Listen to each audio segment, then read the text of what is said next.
आज का टॉपिक जो हम ले रहे हैं that is very important. Your blood clotting जो है इसका बहुत इंपॉर्टेंट है। लार्ज मतलब लॉन्ग नोट क्वेश्चन जो हमारा एक बनता है, ठीक है। सिंपल जो है सिंपल लैंग्वेज में समझेंगे, कुछ जो है ट्रिक्स से क्लॉटिंग फैक्टर्स को समझेंगे और मैकेनिज्म को भी जो है इजी लैंग्वेज में समझने की कोशिश करेंगे, ठीक है। जितना दिखा है उतना ही अगर आप पढ़ते हैं, उतना ही अगर आप लिखते हैं तो एग्जाम पॉइंट ऑफ व्यू से it is more than sufficient आप लोगों के लिए कवर किया गया, ठीक। नाउ ब्लड क्लॉटिंग या इसी का दूसरा नाम क्या है, ब्लड कोएगुलेशन भी बोला जाता है, ठीक। यानी नॉर्मली जब आपका ब्लड वेसल्स में फ्लो हो रहा है तो ये कैसा होता है, फ्लूइड नेचर का होता है, ठीक। और जैसे ही हमारा क्या हुआ, ट्रॉमा होता है, चोट लगती है, तो ये ब्लड जब बॉडी से बाहर आता है तो बॉडी से यानी वेसल से जब बाहर निकलने लगता है तो ये क्या हो जाएगा, ब्लड का लॉस होने लग गया। तो इस ब्लड का अब क्या है, फ्लूइड फॉर्म से जेल फॉर्म में कन्वर्ट होना, इसी को हम क्या बोलते हैं, इसी प्रोसेस को बोला जाता है कोएगुलेशन बोलते हैं, ठीक। तो ब्लड क्लॉटिंग और coagulation by which the blood changes from liquid to a gel forming a clot का फॉर्मेशन कर रहा है, ठीक। ये जो है आपका इस प्रोसेस के कारण जो ब्लड लॉस है वो क्या हो रहा है, रुक रहा है। इसीलिए हम इसको क्या बोलते हैं, हीमोस्टैसिस। हीमो मतलब ब्लड का, स्टैसिस मतलब रुकना। ये ब्लड का आउटफ्लो जो हो रहा है, लॉस जो हो रहा है, उसको क्या किया जा रहा है, रोक रहा है, ठीक। तो which is cessation of blood loss from the damage blood vessel followed by repair जो है आपका यहाँ पर यानी नया एंडोथीलियम की लाइनिंग की जो है क्या होगी, फॉर्मेशन आपका यहाँ पर दिखाई देता है, ठीक। नाउ अभी जो भी आपके प्रोटीन मेनली हम जो बोलते हैं यहाँ पर क्या है, the substances which are necessary for clotting, तो मेनली कौन से सब्सटेंस है, तो these are the soluble protein जो है क्या होते हैं, ये आपके ब्लड में नेचुरली प्रेजेंट होते हैं। इनको हम बोलते हैं क्लॉटिंग फैक्टर्स बोलते हैं, ठीक। अभी सर क्लॉटिंग फैक्टर्स ब्लड के अंदर में है तो ब्लड खुद कोआगुलेट क्यों नहीं हो जाता, चलते चलते ब्लड जो है कोआगुलेशन हो जाए अंदर फ्लो करते हुए। तो भाई ये जो आपके जो क्लॉटिंग फैक्टर्स है कैसे हैं, these are present in your inactive form. Normally ये एक्टिवेटेड नहीं होते, इसलिए आपकी बॉडी में जो ब्लड फ्लो हो रहा है ये खुद से कोआगुलेट नहीं होता। इसको एक्टिवेट करने के लिए आपको कुछ स्पेसिफिक जो है क्या होते हैं, एक्सपोजर रिक्वायरमेंट जो है यहाँ पर प्रेजेंट रहता है, ठीक। तो इसीलिए इनएक्टिव फॉर्म में होते हैं तो इनको हम क्या बोलते हैं, प्रोकोएगुलेंट। कोएगुलेशन करने वाले जो क्या है, इनएक्टिव फॉर्म में आपके प्रेजेंट हैं। जो आपके एक्टिवेट कब होंगे, only at the time of injury and activate होके क्या करते हैं, क्लॉट का फॉर्मेशन करते हैं, ठीक। Now clotting mechanism mainly 3 step में आपका यहाँ पर कंप्लीट होता है। पहला, जैसे ही कट लगा, कट लगने के बाद जो ब्लड फ्लो हो रहा है उस ब्लड के फ्लो को क्या करना है, कम करने के लिए फर्स्ट मैकेनिज्म जो है क्या है, वेसो कॉन्स्ट्रिक्शन। यानी इमीडिएट आपका टिश्यू इंजुरी और ये टिश्यू फैक्टर्स जो है क्या करते हैं, आजू बाजू में जो है आपके प्लेटलेट जो फैक्टर्स होते हैं ये क्या करते हैं, वेसल्स के अंदर में आपका कॉन्स्ट्रिक्शन करेंगे। इन्फ्लामेटरी कंपोनेंट जो है क्या करेगा आपका, इसको 5-HT वगैरह जो है क्या करता है, वेसो कॉन्स्ट्रिक्ट करता है, ठीक।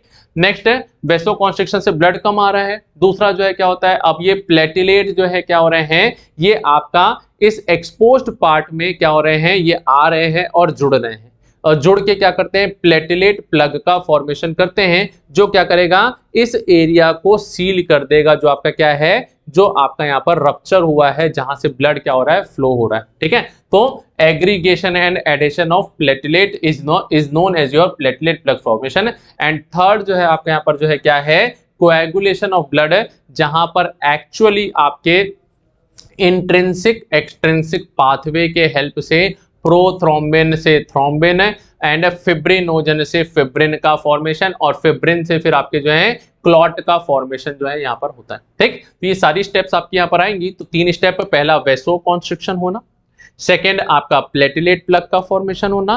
प्लेटलेट प्लग का बनना इस प्राइमरी हीमोस्टैसिस कहलाता है। इनिशियली ब्लड को तुरंत जो है बहुत ज्यादा फ्लो हो रहा है उसको रोकने के लिए क्या है, प्लेटलेट प्लग होते हैं। एंड लास्ट जो आपका क्या है, जो वेसो सॉरी योर कोएगुलेशन या ब्लड क्लॉटिंग का मैकेनिज्म होता है, ठीक। तो vasoconstriction it occurs in your smooth muscles of your vessels, ठीक है। अब ये जो वेसल है, अगर आपने कभी आर्टरी का जो स्ट्रक्चर देखा होगा तो आर्टरी के अंदर में क्या होता है, तो वी हैव ट्यूनिका इंटरमीडिया जो है आपका यहाँ पर प्रेजेंट होता है, ट्यूनिका एक्सटर्ना इंटरमीडिया। ये जो है किससे बना हुआ है, स्मूथ मसल से बना हुआ है। और ये ट्यूनिका इंटरना जो है आपका दैट इज एंडोथीलियम से लाइंड होता है और ये इंटरमीडिया आपका, और बाहर में आपके जो है कवरिंग जो है ये प्रेजेंट है, ठीक। तो ये क्या कर रहा है, ये इस स्मूथ मसल्स के अंदर में क्या करता है, कॉन्स्ट्रिक्शन कॉज करता है। और स्मूथ मसल जो है जब कॉन्स्ट्रिक्ट होगी तो क्या करेगी, ये जो है वेसल के डायमीटर को कम कर देती है। ठीक।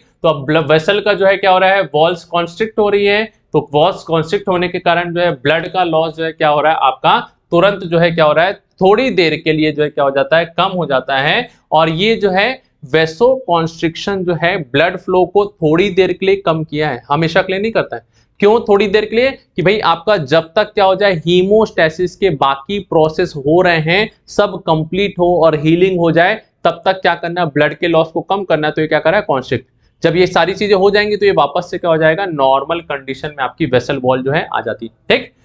सेकेंड स्टेप हमने बोला क्या है, प्लेटलेट प्लग फॉर्मेशन है। जैसे ही ब्लड प्लेटलेट्स आपका क्या होता है, डैमेज ब्लड वेसल के कांटेक्ट में आ रहा है। ठीक। जैसे देखिए क्या है, ये प्लेटलेट डैमेज ब्लड वेसल, यहां से चोट लगा है, यहां से ब्लड निकल रहा है, तो ये क्या करेगा, ये आएगा और आके क्या करता है, प्लेटलेट प्लग का फॉर्मेशन करता है। ठीक। यहां पर देखिए, ये जो है इस यहां पर जो है इस मोशन पिक्चर के अंदर में जो हम यहां पर देख सकते हैं कि प्लेटलेट प्लग का फॉर्मेशन कैसे हो रहा है। ठीक है। तो सबसे पहले एक्सपोज्ड आपका जो है यहां पर क्या है, कोलेजन जो है इनएक्टिव फॉर्म में आपका जो है क्या है, प्रेजेंट है। देखिए अभी दिखाएंगे आपको।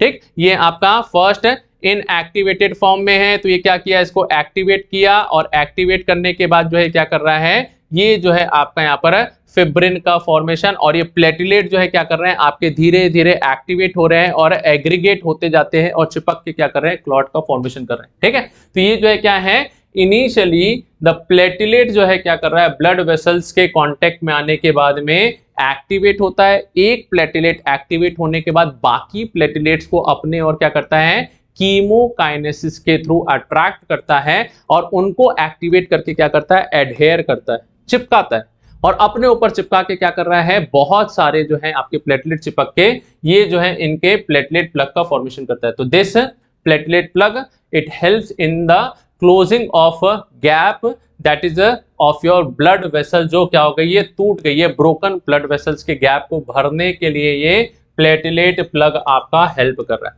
ठीक। Now the key stage of this process are platelet adhesion, platelet release reaction and platelet aggregation. ठीक है। तो सबसे पहला आपका ट्रॉमा में एक प्लेटलेट आया और एक्टिवेट हुआ, फिर इसने दूसरे को बुलाया, फिर दूसरे ने, और ऐसे करके मल्टीपल प्लेटलेट्स आते जाते हैं और आके जो है क्या कर रहे हैं, प्लेटलेट प्लग का फॉर्मेशन कर रहे हैं। तो ये तीन स्टेप जो आपके यहाँ पर क्या है, these are the important steps which is occurring in a platelet plug formation. ठीक। नेक्स्ट जो है हमारा क्या है, तो नेक्स्ट इज ब्लड क्लॉटिंग और कोएगुलेशन का प्रोसेस है। ठीक। ब्लड क्लॉटिंग हमने बताया, it is a process by which blood जो फ्लूइड नेचर का है, it loses its fluidity and becomes jelly like mass, जो है आपका थिकनेस जो है यहाँ पर क्या हो जा रही है, बढ़ जा रही है। ठीक। ये कब होता है प्रोसेस, तो जैसे ही आपको ट्रॉमा हुआ थोड़ी देर तक आपका क्या होता है, ब्लड निकलता है, और फिर उसके बाद क्या होता है, ब्लड निकलना बंद हो जाता है। ठीक है। तो आपका जो है कभी कभी हम सर्जरी करते हैं, तो during surgery we want to know about the bleeding time and clotting time. आपने सुना होगा इस टर्म जो है, ब्लीडिंग टाइम क्या है, क्लॉटिंग टाइम क्या है। ठीक। यानी चोट लगने के बाद कितनी देर तक ब्लड जो है आपका फ्लो हो रहा है, ये ब्लीडिंग टाइम है, और कितनी देर बाद आपका फिब्रिन जो है ये बन रहा है, आपका ये जो है अंदर में फाइबर जो है आपका इनसॉल्युबल फिब्रिन का फॉर्मेशन कितनी देर में हो रहा है, क्या कहलाता है, क्लॉटिंग टाइम कहलाता है। ठीक है। तो जिनके अंदर ज्यादा ब्लीडिंग टाइम, क्लॉटिंग टाइम होता है, उनका क्या होता है, ब्लड लॉस ज्यादा होता है। जिनमें कम रहेगा वो क्या रहेगा, ब्लड लॉस उनमें कम पाया जाएगा। ठीक। तो नॉर्मली 3 से 5 मिनट के अंदर में क्या होता है, ब्लड कोएगुलेशन हो जाता है। तो after some time, few minutes after the shed out और collected in a container, it results in haemostasis. ठीक। या तो आपका कट लगा उसके बाद, या आपने जैसे ही ब्लड को क्या किया, लिया और लेके जो कंटेनर में रखा, तो थोड़ी देर बाद ये क्या हो जाएगा, आपका क्लॉट यहाँ पर बन जाता है, और क्लॉट बनने के कारण जो है क्या हो रहा है, ब्लड का जो लॉस हो रहा है, हीमो का क्या है यहाँ पर लॉस रुकेगा, इसको क्या बोलते हैं, हीमोस्टेसिस को कॉज कर रहा है। ठीक। The cessation of blood loss from damage blood vessels and later on जो है ये क्या करेंगे, ये जो है ब्लड में रिपेयर कॉज करवाते हैं। ठीक। तो सबसे पहले जैसे ही आपका ब्लड वेसल रप्चर हुआ या एंडोथीलियम रप्चर होता है, ठीक, तो फॉर एग्जांपल ये जो है हमारा क्या है, this is the blood vessel, और ये क्या है, दिस इज द एंडोथीलियम, आपकी यहाँ पर वेसल है। ठीक है। तो ये ब्लड वेसल का रप्चर या एंडोथीलियम जो है क्या हो रही है, डैमेज हो रही है। तो अंदर में फ्लो होने वाला ब्लड जो है क्या हो रहा है, ये आपका बाहर निकलता है। ठीक, अभी यहां पर ब्लड के रप्चर होने की वजह से, इस वेसल के रप्चर होने की वजह से यहां से क्या होता है, बाहर के टिश्यू का कोलेजन फाइबर जो है क्या हो जाते हैं, ये एक्सपोज्ड हो जाते हैं। ठीक, और ये exposed collagen fibre von Willebrand factor के साथ मिलकर क्या है, this exposed collagen factor and von Willebrand factor जो ब्लड में होते हैं, ये क्या करते हैं, ये दोनों जो है आपका यहां पर जुड़ते हैं, और जुड़ने के बाद जो है क्या कर रहे हैं, ये जो है आपका प्लेटिलेट को कोलेजन से क्या करते हैं, जोड़ने में, एडहेयर होने में हेल्प कर रहे हैं। ठीक, ये दोनों फैक्टर मिले और इन्होंने क्या किया, प्लेटिलेट को यहां पर एडहेयर किया, जो बीच में फ्लो हो रहा था प्लेटिलेट कहां चला गया, किनारे जाके चिपक गया। ठीक, अब ये आपका एक्टिवेटेड प्लेटिलेट जो है क्या करेगा, तो ये एक्टिवेटेड प्लेटिलेट जो है अब आपका यहां से 3 प्रोसेस करता है। पहला चीज जो है क्या कर रहा है, ये सेरोटोनिन का रिलीज करेगा। क्या रिलीज करता है, सेरोटोनिन को रिलीज करता है। और ये सेरोटोनिन क्या करेगा, तो ये सेरोटोनिन यहां से निकल के इस वेसल्स की मसल में कॉन्स्ट्रिक्शन कराएगा, जिसकी वजह से वेसो कॉन्स्ट्रिक्शन हो जाता है, यानी कि ये वेसल जो है क्या हो रही है, नैरोइंग हो जा रही है। वेसल का नैरो होना तो ब्लड का फ्लो कम होना, ब्लड का फ्लो कम होना मतलब ब्लड का लॉस कम होना। तो पहला चीज क्या किया इसने, आपका रिलीज करा है। दूसरा ये जो है क्या कर रहा है, ये जो है आपका यहां पर एडीपी को रिलीज करता है। ठीक है, तो पहला हो गया सेरोटोनिन, सेकंड जो है हमारा एडीपी। ठीक, एडीपी के अलावा जो है क्या करता है, थ्रोम्बोक्सिन A2 क्या रिलीज कर रहा है, एडीपी एंड थ्रोम्बोक्सिन A2 को रिलीज करता है। और ये थ्रोम्बोक्सिन और आपका जो है एडीपी जो है क्या कर रहा है, फर्दर और दूसरे प्लेटिलेट को क्या करता है, एक्टिवेट करेगा, और यहां पर क्या कर रहा है, एग्रीगेट कर रहा है, जमा करते जा रहा है, लाते जाओ जमा करते जाओ, और फिर बाद में क्या होता है, इनको चिपकाते जाएगा, एडहेयर करेगा, और यहां पर प्लेटिलेट प्लग का फॉर्मेशन कर दिया। ठीक, थर्ड ये जो है आपके प्लेटिलेट जो है क्या करते हैं, ये जो है आपका प्रोथ्रोम्बिन एक्टिवेटर को बनाने में मदद करते हैं। ठीक है, और ये प्रोथ्रोम्बिन एक्टिवेटर जो है आगे चल के क्या करेगा, तो यही आपका ब्लड क्लॉट बनाने में हेल्प कर रहा है। तो 3 चीजें, पहला सेरोटोनिन, दूसरा आपका thromboxane A2 and ADP, and third जो है क्या है, प्रोथ्रोम्बिन एक्टिवेटर को फॉर्म करना, जिससे क्या होगा, आपका ब्लड क्लॉट जो है 3 स्टेजेस में आपका यहाँ पर कंप्लीट होता है। ठीक, अब नेक्स्ट यहाँ पर फर्स्ट स्टेज जो है आपका ब्लड क्लॉटिंग जो है, फर्दर जो अगर ब्लड क्लॉटिंग को हम बात करेंगे, यानी थर्ड स्टेज जो हमने देखा था लास्ट स्लाइड में। ठीक, ये वाला देखिए, आपका प्लेटिलेट प्लग बन गया। अब प्लेटिलेट प्लग के बाद में आपका ब्लड क्लॉटिंग जो है कितने बार में होगा, तो ये 3 स्टेप के अंदर में आपका होता है, 3 स्टेजेस में। पहला है आपका प्रोथ्रोम्बिन एक्टिवेटर का फॉर्मेशन होना। ठीक है, प्रोथ्रोम्बिन एक्टिवेटर क्या है, तो देखिए ब्लड के अंदर में हमने क्या बोला आपको, वेरियस कोएगुलेटिंग फैक्टर प्रेजेंट होते हैं। अब ये कोएगुलेशन फैक्टर जो है ये इनएक्टिव फॉर्म में है, इसको एक्टिवेट करने के लिए हमें क्या चाहिए, एंजाइम चाहिए। तो एंजाइम जो है क्या है, सबसे पहला जो एंजाइम हमें रिक्वायर्ड होता है, that is your prothrombin activator enzyme चाहिए। ये क्या करेगा, तो प्रोथ्रोम्बिन एक्टिवेटर नाम से समझ में आ रहा है, प्रोथ्रोम्बिन को एक्टिवेट करके थ्रोम्बिन में कन्वर्ट करेगा। तो prothrombin activator which is activating prothrombin into thrombin, ये जो है प्रोसेस करवाता है। ठीक, तो सबसे पहले हमें क्या बनाना है, इस एंजाइम को बनाना है, प्रोथ्रोम्बिन एक्टिवेटर का फॉर्मेशन करना है। तो ब्लड क्लॉटिंग जो है, it commences with the formation of substance that is known as prothrombin activator which converts prothrombin into thrombin. ठीक, नाउ प्रोथ्रोम्बिन एक्टिवेटर कैसे बनता है, तो its formation it is started with the substance produced within the blood और outside of the blood, thus the formation of prothrombin activator it occurs through 2 pathway, intrinsic and extrinsic। ठीक, समझिए इसको जो है सिंपल सी language में, जब हमें क्या हो रही है, ट्रॉमा हो रहा है, अगर ट्रॉमा सिर्फ ब्लड वेसल में हो रहा है, तो ये यहां पर जो है आपका कौन सा पाथवे होगा, इंट्रिंसिक पाथवे।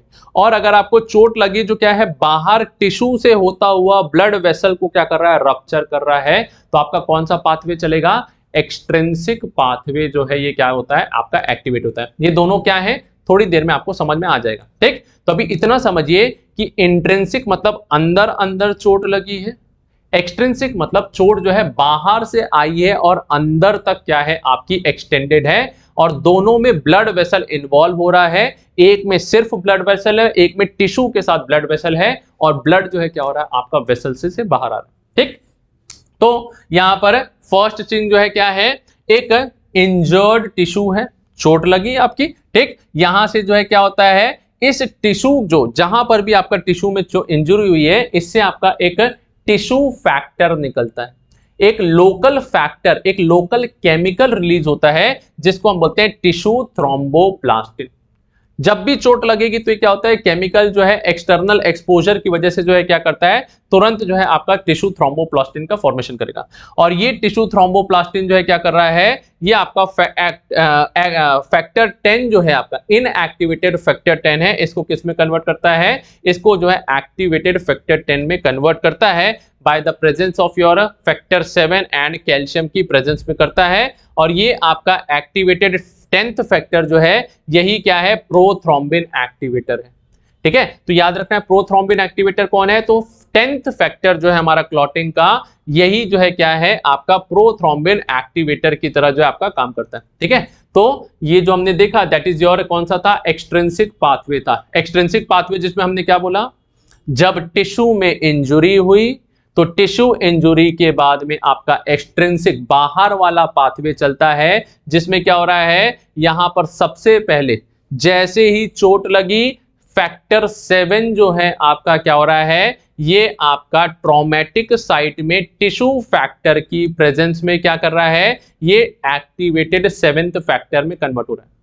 फिर 7th फैक्टर जो है, ये ट्रॉमेटिक साइट के अंदर में टिश्यू फैक्टर की ही प्रेजेंस में 10th फैक्टर को एक्टिवेटेड 10th फैक्टर में यानी प्रोथ्रोम्बिन एक्टिवेटर में कन्वर्ट कर रहा है, जो क्या करेगा, प्रोथ्रोम्बिन को थ्रोम्बिन में कन्वर्ट करेगा। ठीक है, तो पहला स्टेप हमारा क्या है, एक्सट्रिंसिक पाथवे से जो है क्या बनाना है, एक्टिवेटेड 10th फैक्टर का फॉर्मेशन करना है। ठीक है, तो बाहर बाहर जो है याद रखो, बाहर 10 नंबर जो है आपका यहां पर, ये हमको एक्टिवेट करना है। ठीक है, अब बाहर से हो या अंदर से हो, दोनों जगह से एक्टिवेटिंग फैक्टर तो यही है। ठीक है, अब बाहर से अगर हम देखेंगे तो बाहर से कौन कर रहा है, तो बाहर से tissue factor and 7th factor जो है ये क्या है, दोनों मिलके जो है क्या कर रहे हैं, 10th फैक्टर को एक्टिवेटेड में 10th में कन्वर्ट कर रहे हैं। तो 7 10 7 और 10 यहां याद रखना है, एक्सट्रिंसिक बाहर में 7 10 है आपका। ठीक, अब इंट्रिंसिक की बात करते हैं। इंट्रिंसिक पाथवे में जैसे ही आपकी ब्लड वेसल डैमेज हुई, तो इस डैमेज ब्लड वेसल के कारण जो है क्या हो रहा है, इस वेसल के डैमेज होने के कारण कोलेजन एक्सपोजर हुआ, प्लेटलेट एक्टिवेटिंग फैक्टर्स आए और प्लेटलेट को एक्टिवेट किए। अब बाकी के जो है क्या होंगे, तो बाकी जो है ये प्लेटलेट जो है क्या करता है, फैक्टर 12 जो है आपका ब्लड के अंदर में, इसको एक्टिवेट करता है, एक्टिवेटेड 12th के अंदर में। अब ये 12th फैक्टर क्या करेगा, ये जाएगा और जाके 11th फैक्टर को किस में करेगा, एक्टिवेटेड 11th में कन्वर्ट किया। इस 11th ने किसको किया, 9th को एक्टिवेट कर दिया। और एक्टिवेटेड 9th जो है एक्टिवेटेड 8th फैक्टर के साथ में मिलके क्या कर रहा है, 10th को एक्टिवेटेड 10th में कन्वर्ट कर रहा है। ठीक है, तो अंदर अंदर जो याद रखना है तो क्या है, 12 11 9 10 प्लस यहां पर जो है क्या है, 9 के साथ में 8 को मिला दो। ठीक है, तो 12 11 9 8 के साथ मिलके 10th को क्या कर रहा है, एक्टिवेट कर रहा है। तो 12 से एक्टिवेटेड 12th, 11 से एक्टिवेटेड 9 से, फिर देखो 12 11 एक्टिवेट हुआ, फिर 9 होगा और एक्टिवेटेड 8 के साथ मिलके क्या कर रहा है, 10th को आपका एक्टिवेट कर रहा है। तो दोनों पाथवे से फाइनली हमें क्या मिल रहा है, प्रोथ्रोम्बिन एक्टिवेटर। कौन सा, फैक्टर 10th जो है ये क्या है, यही आपका एक्टिवेटेड फैक्टर 10 जो है प्रोथ्रोम्बिन एक्टिवेटर की तरह काम करता है। तो इंट्रिंसिक जब लिक्विड ब्लड जो है क्या कर रहा है, फॉरेन सब्सटेंस के साथ में आपका कांटेक्ट में आता है ब्लड, तो यहां पर क्या है, जो आपका बॉडी का पार्ट नहीं, तो इनके अंदर में कोएगुलेशन आपका स्टार्ट होता है इंट्रिंसिक पाथवे। ठीक है, और जब ये क्या है, डैमेज टिश्यू के साथ कांटेक्ट में आता है, तो क्या बनाता है, एक्सट्रिंसिक पाथवे का यहां पर फॉर्मेशन होता है। ठीक है, तो याद रखने के लिए एक बार फिर से, we have extrinsic and intrinsic. Extrinsic 7 10 7 और 10 है, पहले 7 से एक्टिवेटेड, जो टिश्यू फैक्टर के साथ मिलके क्या कर रहा है, 10th को एक्टिवेटेड 10th में कन्वर्ट कर रहा है। इंट्रिंसिक 12 फिर 12 ने 11, 11 ने 9, 9 ने 8 के साथ मिलके 10 को क्या किया है, आपका एक्टिवेटेड बना दिया। अब ये एक्टिवेटेड 10th फैक्टर जो है क्या कर रहा है, ये प्रोथ्रोम्बिन एक्टिवेटर 5th फैक्टर के साथ मिलके, कौन से, 5th फैक्टर के साथ मिलके प्रोथ्रोम्बिन को थ्रोम्बिन में कन्वर्ट करता है। क्या कर रहा है, प्रोथ्रोम्बिन को थ्रोम्बिन में। प्रोथ्रोम्बिन कौन सा फैक्टर है, इट इज सेकंड फैक्टर जो है हमारा होता है, जो आपका एक्टिवेटेड सेकंड फैक्टर में कन्वर्ट हो रहा है, दैट इज प्रोथ्रोम्बिन से थ्रोम्बिन बन रहा है। ये थ्रोम्बिन अब क्या करेगा, तो ये थ्रोम्बिन जो है अब आपका फिब्रिनोजन को किस में कन्वर्ट करता है, एक्टिवेटेड यानी फर्स्ट फैक्टर फिब्रिनोजन, जिसको activated first factor that is fibrin में कन्वर्ट किया। फिब्रिनोजन कैसा था, सॉल्युबल प्रोटीन है, और ये फिब्रिन कैसा, इनसॉल्युबल है, यानी अब ये एक फिब्रिन और ऐसे फिर क्या होते हैं, बहुत सारे फिब्रिन बनेंगे, और ये फिब्रिन जो है क्या करते हैं, मैशवर्क बनाएंगे, और इस मैशवर्क में क्या हो रहा है, आरबीसी आके, प्लेटलेट आके फंसते जाएंगे, और फंस के जो है क्या बनाते हैं, दीज फॉर्म्स योर क्लॉट का फॉर्मेशन करते हैं। ठीक है, तो फिब्रिन पहले आपके एक दो बने और फिर ये क्रॉस लिंकिंग करते हैं और ये स्टेबलाइज होते हैं फिब्रिन स्टेबलाइजिंग फैक्टर के हेल्प से। कौन से, 13th फैक्टर जो है आपका फिब्रिन स्टेबलाइजिंग फैक्टर के हेल्प से बहुत सारे फिब्रिन एक साथ मैशवर्क बना के आपके स्टेबलाइज हो जाते हैं। ठीक है, तो ये जो है क्या है, ये सारे के सारे जो है आपका स्टेप है इंट्रिंसिक पाथवे और एक्सट्रिंसिक पाथवे का। चलिए, तो we have both intrinsic and extrinsic system interaction between coagulation factor जो है, और इसको हमने क्या बोल दिया, कैस्केड बोला। कैस्केड क्यों बोला, देखिए जब तक फैक्टर 12 एक्टिवेट नहीं होगा 11 नहीं हो सकता, जब तक 11 नहीं होगा 9 नहीं हो सकता, जब तक 9 नहीं होगा 10 नहीं, यानी एक दूसरे पे डिपेंडेंट है। ये एक सीढ़ी के जैसे आपका स्टेप वाइज जो है क्या हो रहा है, ये रिएक्शन चल रहा है, इसलिए इसको बुलाता है कैस्केड रिएक्शन बोला जाता है। ठीक, तो कोएगुलेशन फैक्टर सारे के सारे जो है आपके क्या हो रहे हैं, यही आपके जो है एक के बाद एक एक्टिवेट हो रहे हैं, और ये मिल के जो है क्या बना रहे हैं, फिब्रिनोजन से फिब्रिन बनाने में हेल्प कर रहे हैं। ठीक, तो दीज कोएगुलेशन फैक्टर हर एक का अपना अपना नाम है, और इनको जो हम कैसे रिप्रेजेंट करते हैं, तो यहाँ पर फैक्टर फैक्टर लिखा और फैक्टर के आगे नंबर देते हैं, लेकिन ये नंबर जो है किस में होता है, रोमन नंबर में लिखा जाता है। 1 2 3 4 जो है कैसा है, ये रोमन नंबर में आपका लिखा गया है। ठीक है, अब ये जो है आपके टोटल कितने हैं, 12 फैक्टर्स है।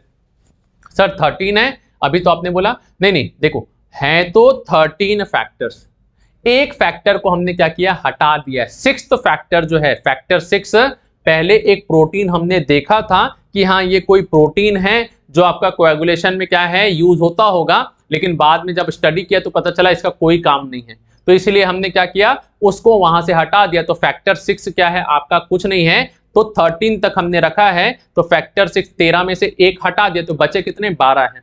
लेकिन 6वें नंबर की जगह पे हमने क्या रखा है, वहां खाली रखा है, इसके नंबरिंग को हमने चेंज नहीं किया। तो इसको याद रखेंगे, फैक्टर 1 2 3 4 5 7 8 9 10 11 12 13 टोटल जो है कितने हैं, 12 हैं।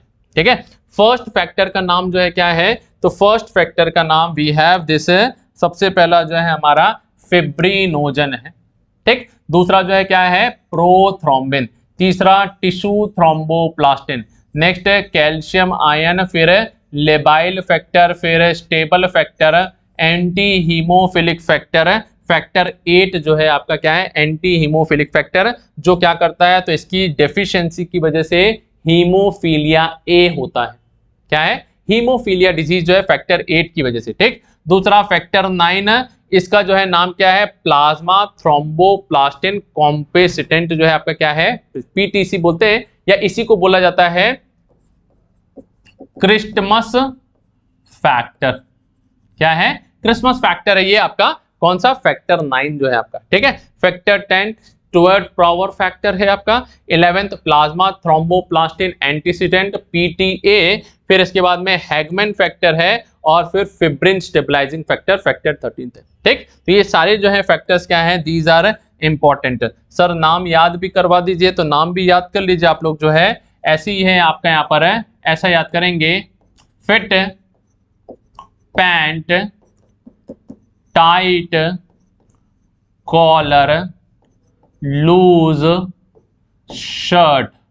ठीक, fit, pant, tight collar loose shirt eight, क्या एट, फिर एट के बाद में क्या हो जाएगा क्रिसमस, एट क्रिसमस, तो ये क्रिसमस फैक्टर हो गया हमारा 9 तक, ठीक। फिर इट्स, ITS बड़ा लिखेंगे यहाँ पर, ठीक है, ITS यानी कि आपका Stuart proverb, it's party time, PT, plasma thromboplastin antecedent, it's party time, ठीक।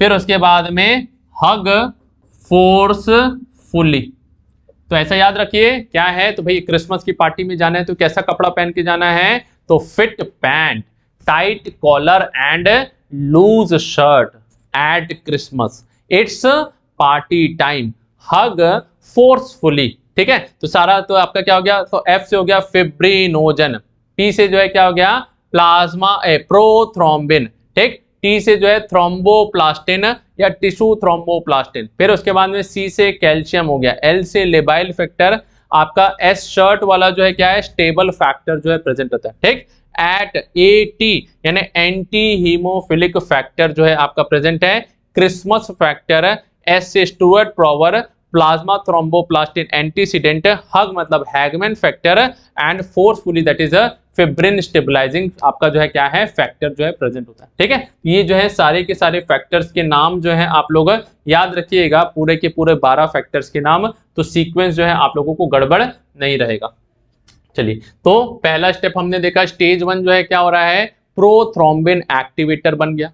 अब ये प्रोथ्रोम्बिन एक्टिवेटर क्या करेगा, तो ये प्रोथ्रोम्बिन को, थ्रोम्बिन में सेकंड स्टेप जो है क्या हो रहा है, प्रोथ्रोम्बिन से थ्रोम्बिन बन रहा है प्रोथ्रोम्बिन एक्टिवेटर की प्रेजेंस में, एक्टिवेटेड 10th फैक्टर की प्रेजेंस में और कैल्शियम की प्रेजेंस में, ठीक।